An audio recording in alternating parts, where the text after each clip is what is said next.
Olá, pessoal! Então, hoje vamos falar sobre como organizar a rotina dos filhos. Esse é um tema que os pais sempre perguntam, especialmente nesse momento de pandemia que nós estamos vivendo agora em 2020. Então, como organizar a rotina? O que fazer? Deixa os filhos à vontade, deixa que os filhos façam da maneira como eles quiserem, ou organiza, faz um gráfico, faz uma tabela. É isso que a gente vai responder hoje. Então, eu tenho usado no consultório muitos modelos de planners. Então, tem alguns que a gente baixa da internet, outros a gente pode criar em casa e a gente pode simplificar. Pode ser feito numa cartolina, pode ser feito numa lousinha, como essas lousas brancas que a gente escreve com uma caneta e depois apaga. Isso não importa, o importante é que tenha uma forma do filho visualizar a sua rotina. E também é muito importante que esta rotina, que este quadro, este gráfico que vai ficar afixado, seja construído com o filho. Então, não é um instrumento que a gente apresenta assim de cima para baixo, que a gente impõe, que a gente chega para o filho e fala assim: olha, filho, aqui está a sua rotina, quero que você cumpra. Não, a gente precisa incluir o filho na construção desse instrumento. O filho precisa participar, precisa sugerir, precisa planejar, organizar. Porque fazendo isso, a gente já está desenvolvendo a parte da frente do cérebro, que é o maestro do cérebro, que são as funções executivas, que é um assunto para um próximo vídeo. Hoje eu vou me concentrar na organização da rotina. Mas, enfim, só pelo fato de incluir o filho nessa organização, a gente já está desenvolvendo as funções executivas que se desenvolvem, na verdade, até os 25 anos. Então, vejam como os pais têm chão pela frente, né? Como tem trabalho pela frente. Mas a boa notícia é que, se for bem estimulada, se o filho receber estimulação suficiente, essas funções executivas se desenvolvem, sim, de forma bem satisfatória. Então, uma maneira seria ter um quadro branco ou então um quadro que a gente faz, às vezes, no próprio computador. Olha, esse exemplo aqui foi feito por uma mãe. Essa mãe sabe usar bem o Excel, aquele programa, né? Então, ela fez com desenhos, como é uma criança pequena, ela fez com desenhos, ela organizou, mas a criança participou, a criança escolheu os desenhos, deu opiniões, pensou junto como ficaria melhor, se primeiro faria a tarefa e depois iria brincar, ou se seria o contrário. Então, a mãe envolveu a criança na confecção desse instrumento. E esse é o modelo que eu fiz com os pacientes no consultório. Eu forneço muitas vezes esse esquema, esse gráfico, eu mando pelo WhatsApp e daí eles preenchem com os horários e com as atividades. Eles preenchem no próprio computador, no caso a gente usa o Word, né, para fazer essa tabelinha, então é preenchido no próprio Word, ou então imprime e faz à mão, faz a caneta, né, tanto faz. Pode ser assim também, né? Então, aqui eu tenho um modelo que é de uma agenda de um menino que hoje tem 15 anos. E então, vamos ver como ficou aqui a agenda dele. Olha, então ele acorda às 6h10, isso aqui era antes da pandemia, né? E depois às 7 ele vai para a escola, menos aos sábados, que aos sábados os pais dele têm um comércio e ele ajuda na loja, ele ajuda no comércio. E depois, ao 12h20, ele sai da escola. Depois, às 13 horas, é o horário do almoço. Às 13h50 é o horário que ele faz um descanso, porque geralmente chega cansado, né, da escola. Às 14 horas ele faz estudo, ele estuda o que ele viu durante o dia, né, durante a parte da manhã. Aos sábados ele faz catequese. Às 3h30 ele faz um intervalo todos os dias, que é um intervalo para tomar um lanche, para descansar um pouco. Depois, às 15h45, ele faz outro período de estudos. Às 17h15, ele faz outro intervalo. Às 17h30, ele faz a lição de casa. E depois, às 18h30, ele tem as tarefas de ajudar em casa, que já é um assunto que eu já vou comentar daqui a pouco com vocês. É muito importante colocar o filho para ajudar em casa. Então, vejam só, na segunda-feira ele varre a casa, na terça-feira ele lava a louça, na quarta ele tira o pó dos móveis, na quinta ele arruma o quarto e na sexta ele molha as plantas. Às 19 horas é livre, então ele pode jogar videogame, ele pode conversar com os amigos no WhatsApp. Às 20 horas o jantar e às 21 horas o horário de dormir. Então, isso é um modelo simples de agenda que fizemos e que depois a gente vai modificando de acordo com as necessidades, né? De acordo com o que vai aparecendo. Por exemplo, às vezes muda um horário de aula, às vezes a catequese, que era no sábado, passa para o domingo, a gente altera também aqui na rotina, né? Então, essa aqui é uma rotina de criança, né? Esse modelo eu peguei na internet, como esse existem vários, esse inclusive pode ser comprado, tem alguns que usam imãs, também é bem bonitinho para a gente fazer com as crianças, porque com criança a gente precisa usar um apelo mais lúdico, mais com desenhos, com adolescentes a gente já pode usar só a mesma tabela, né? Só mesmo tudo escrito. Então, esse é o modelo de agenda semanal. Os filhos de vocês precisam ter dois modelos. A agenda semanal, que é esse que eu acabei de explicar, e daqui a pouco eu vou explicar a agenda mensal. Então, precisa ter os dois. É muito importante que a gente ensine o filho a usar esses dois modelos. Vamos pensar que esta habilidade, que esse instrumento que eu estou passando para vocês hoje, e que já deve ser do conhecimento de vocês, não é nenhuma novidade, né? Mas essa técnica que a gente está falando hoje, vamos pensar nela como um aplicativo que a gente está instalando no cérebro do filho, né? Então, todas as habilidades que eu pretendo abordar aqui nos vídeos, vamos pensar nela como aplicativos. Não vem de fábrica, o filho não nasce com isso. E se a gente não estimular, ele não vai desenvolver. E o que vai acontecer na vida adulta? Vai ser uma pessoa desorganizada, uma pessoa sem disciplina. Vamos pensar assim, quantas pessoas nós conhecemos que são adultas e que são totalmente desorganizadas, que perdem compromissos, que perdem horário, que não se organizam com seus papéis, com suas coisas, que não estabelecem prioridades. Provavelmente essas pessoas não foram treinadas na idade certa. Como falei para vocês, até os 25 anos, ainda dá tempo de treinar, né? Então, seguindo adiante, é muito importante que na agenda semanal, todos os dias precisam ter esses elementos, como a gente vai comentar agora. Então, todos os dias precisa ter atividades para treinar o cérebro, ou seja, mesmo na pandemia agora, a gente precisa que os filhos, né, que as crianças, que os adolescentes estejam sendo estimulados cognitivamente. Provavelmente o seu filho está fazendo aulas online, ou se ele não faz aulas online, se é uma escola que não tem isso, provavelmente ele recebe o material em casa para que ele possa fazer e continuar aquilo que deveria estar aprendendo em sala de aula. Cada escola se organizou de uma maneira, né? Outras escolas já têm aulas gravadas, outras escolas fazem aulas ao vivo, né, com os seus alunos. Então, isso depende muito de cada escola. Então, todos os dias precisa ter atividades que estimulem o cérebro, né, que estimulem a parte cognitiva. Todos os dias precisa ter tarefas em casa. Eu vou fazer um outro vídeo, que não vai ser hoje, né? Falando somente sobre isso, falando sobre a importância dos filhos ajudarem em casa.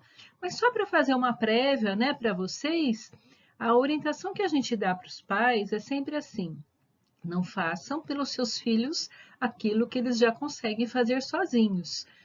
Os livros atuais falam assim, tem um livro de disciplina positiva muito bom que fala assim, que quando os pais fazem pelo filho aquilo que o filho já consegue fazer, os pais estão roubando do filho a oportunidade de desenvolver e de fazer e de aprender sozinho, de fazer por si mesmo, de ter autonomia. Então, o objetivo de dar tarefas em casa é justamente esse, é treinar a autonomia, preparar o filho para a vida. Uma pergunta que eu faço para os pais é assim: olha, se vamos imaginar, isso é uma situação hipotética, isso não vai acontecer, até porque seria ilegal, né?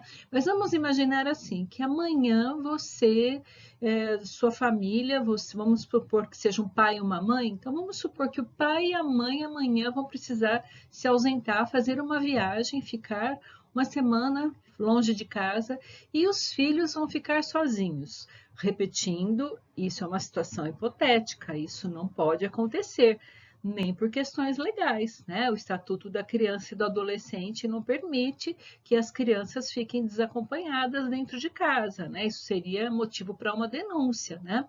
Mas então, uma situação hipotética, vamos imaginar, se você se ausentasse durante uma semana, os seus filhos sobreviveriam? Eles saberiam lavar, passar, cozinhar, tirar o lixo, tomar conta da casa, deixar a casa limpa? Ou quando vocês voltassem, né, quando o casal voltasse, encontraria a casa toda em desordem, os filhos sem comer, sem tomar água, sem tomar banho? Como seria? Então, como disse para vocês, essa é só uma situação hipotética para a gente pensar assim: meu filho está preparado para a vida? Meu filho sabe se virar? Ele saberia como fazer caso eu não estivesse? Mas vamos seguir adiante. Outra coisa importante que precisa ter também na agenda são as atividades físicas. Mesmo agora na pandemia, com as academias que foram fechadas e agora estão sendo reabertas, né? Pelo menos aqui na nossa cidade, em Indaiatuba, interior de São Paulo, as academias estão reabrindo agora que nós estamos na fase amarela. Então, mas mesmo que as pessoas não possam ir à academia, é muito importante que todos os dias as pessoas façam algum tipo de atividade física. Isso é bom não apenas para a saúde do corpo, mas é bom também para a atenção, para a concentração. Isso influencia até no sono à noite. Outra coisa muito importante que todos os dias precisa ter é interação social.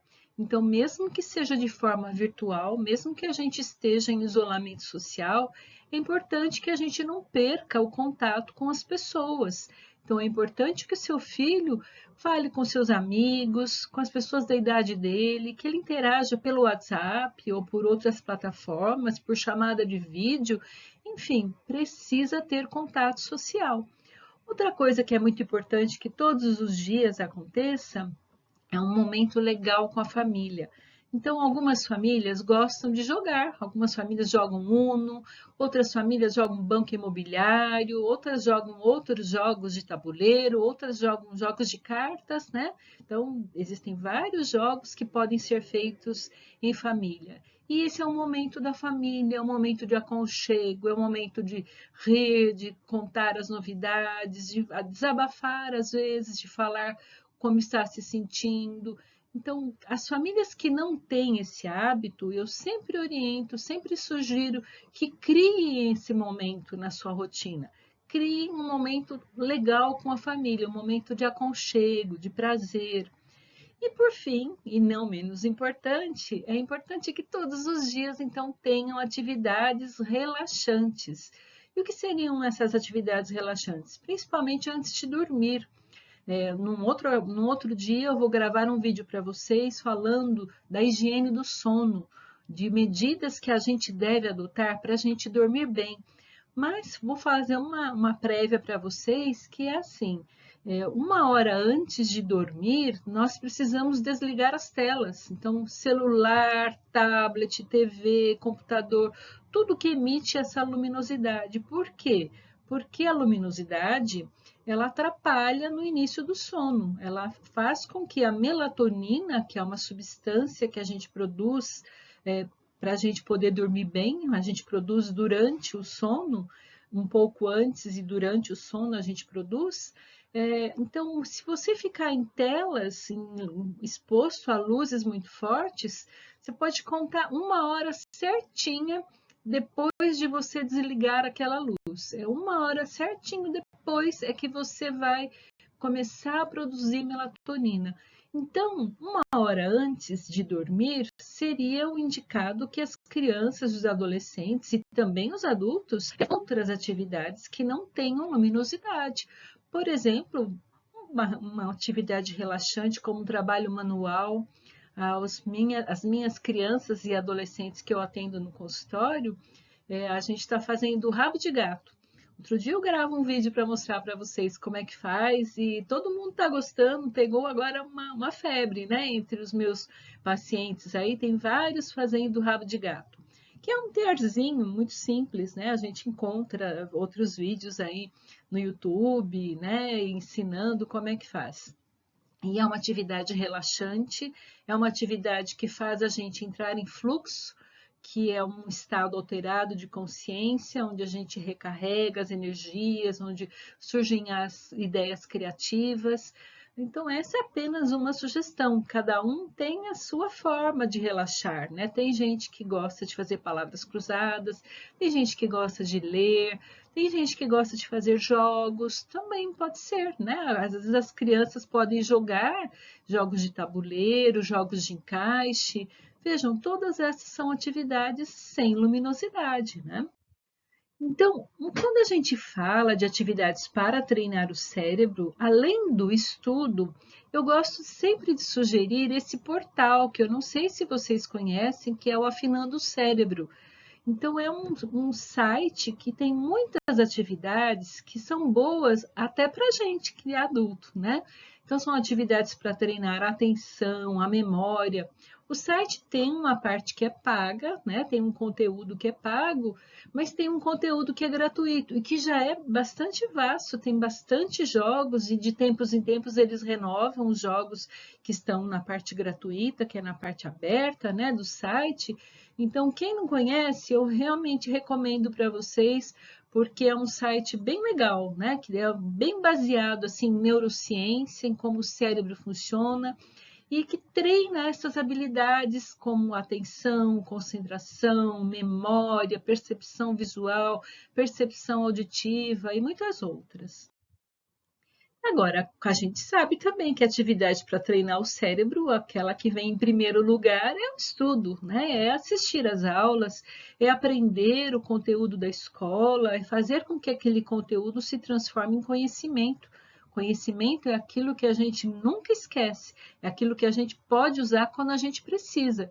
O exemplo que eu sempre dou para os alunos é assim: olha, informação é você comprar um manual de sobrevivência. Conhecimento é você estar num avião, o avião cair na selva e você conseguir lembrar como é que se faz para sobreviver na selva, como é que se faz uma cabana, como é que se faz, produz água, né? Como é que você sobrevive num ambiente assim, né? Num meio assim. Então, isso é conhecimento. Informação é você falar, um dia eu vi um livro, era tão legal.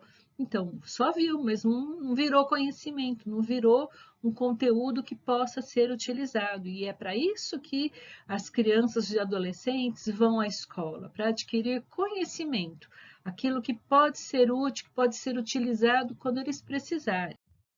Agora eu vou falar para vocês do segundo modelo de agenda, que é a agenda mensal. Então, lembre-se que o primeiro foi a agenda semanal, agora a gente vai falar da agenda mensal, que é muito simples. Seria assim, a gente pode fazer uma tabela como essa, que também pode ser num quadro branco, pode ser numa cartolina, pode ser no sulfite, pode ser feito no Word, enfim, cada família vai achar a sua maneira, né, de fazer esse quadro. Então, a gente precisa fazer isso todo mês, porque vejam, o dia primeiro, né, de cada mês, às vezes cai na segunda, às vezes cai na terça, né, às vezes na quarta. Então, às vezes a gente usa assim, aqui eu não coloquei os dias da semana, mas a gente pode colocar, por exemplo, segunda, terça, quarta, quinta, sexta, sábado e domingo, que fica mais fácil de organizar, né? Daí todo mês a gente precisa ir preenchendo esse quadro com, então, os dias do mês. A gente precisa ir escrevendo dia 1, dia 2, dia 3, de acordo com o dia da semana. Mas como seria isso? Então, olha, aqui, por exemplo, é de um estudante que ele tem prova de matemática no dia 1º, tarefa de geografia no dia 6.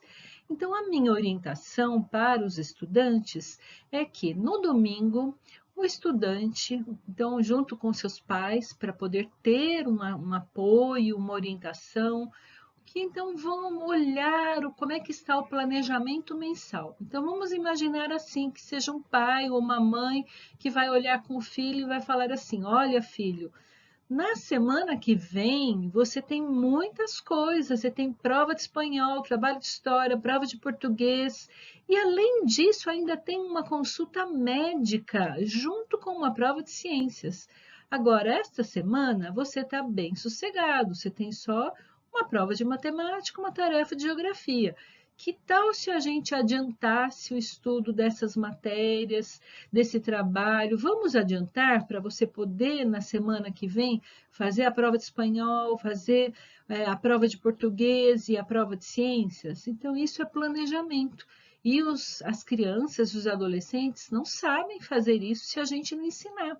Então, é a gente que vai junto com eles, olha como é que está o planejamento mensal e sugere, e questiona, e propõe algumas alternativas para eles se organizarem, para não chegar assim na véspera do dia que é para entregar o trabalho e eles falarem assim para os pais: ah, eu vou precisar de uma cartolina para amanhã.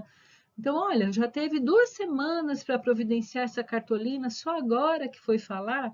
Então, é muito importante construir esse quadro mensal com os alunos e ensinar a usar, né, no seu dia a dia. Outra forma seria fazer o quadro com post-its, né? Com pequenos papeizinhos e cada dia do mês um papelzinho e daí vai colocar num quadro de cortiça, por exemplo, com alfinetes. Esse também seria um jeito de fazer esse quadro, né?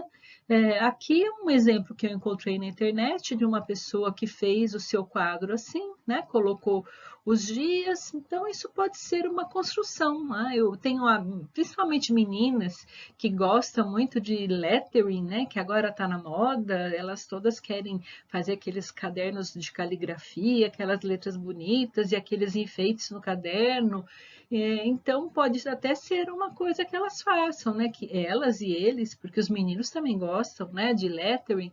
Então pode até ser uma criatividade que eles vão utilizar aí para fazer um instrumento com assim bem personalizado, com o jeito deles, né?